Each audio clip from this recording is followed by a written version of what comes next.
To be clear, I campaigned for and voted Remain, and the Remain vote in Tower Hamlets, my borough, was 67%. Since then, and more recently, I've had many emails, some for no deal, some to support the Prime Minister's deal, but the majority for another referendum, which of course is code for reversing the original decision. Some colleagues on my side have said nothing has changed since the government pulled the vote in December, and I disagree. If the government had pressed the vote last month, I suspect I would have voted against. Now I'm not so sure for a number of reasons. First, time is running out. Yes, the Prime Minister has run down the clock, there's no denying that. Secondly, options like Amendment P on workers' rights, consumer protection and environmental standards, submitted by several of my honourable and right honourable friends, which I have signed, has been tabled. And thirdly, I supported new Clause 7 to the Finance Bill on Tuesday, and having demonstrated I didn't want a no-deal conclusion, I feel I should address what I do want, not just what I'm against. My party's policy is calling for a general election, and if and when there is a vote of no confidence, I will support it.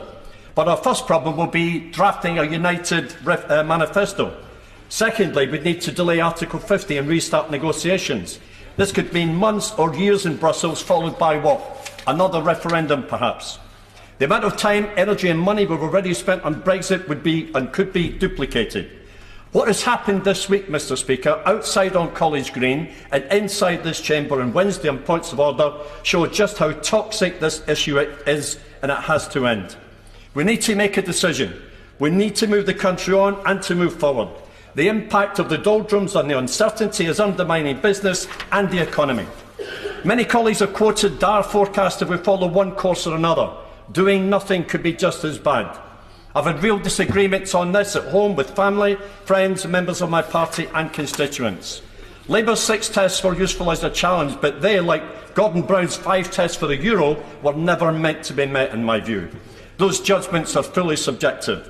On Northern Ireland question, I listened very carefully to the intervention of the Honourable Lady for North Down on column 407 on Wednesday. I'm sure other colleagues did too, in support of the Good Friday Agreement and the Prime Minister's deal. It's very easy to use hindsight to point out that which might have been done better.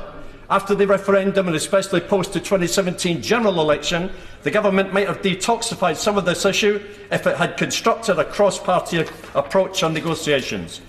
Part of Wednesday's debate focused on cross-party cooperation. There must be scope for a cross-party approach, as so powerfully made by the right honourable gentleman from Mid-Sussex earlier this morning. Mr Speaker, our separation from the EU has been described as a divorce after nearly 50 years. Divorces are horrible. I've been through one. There's pain and there are costs.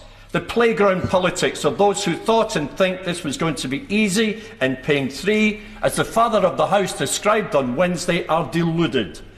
Over 17 million people voted leave, and it was a national referendum, not a popular in Limehouse, nor Tower Hamlets, nor even London.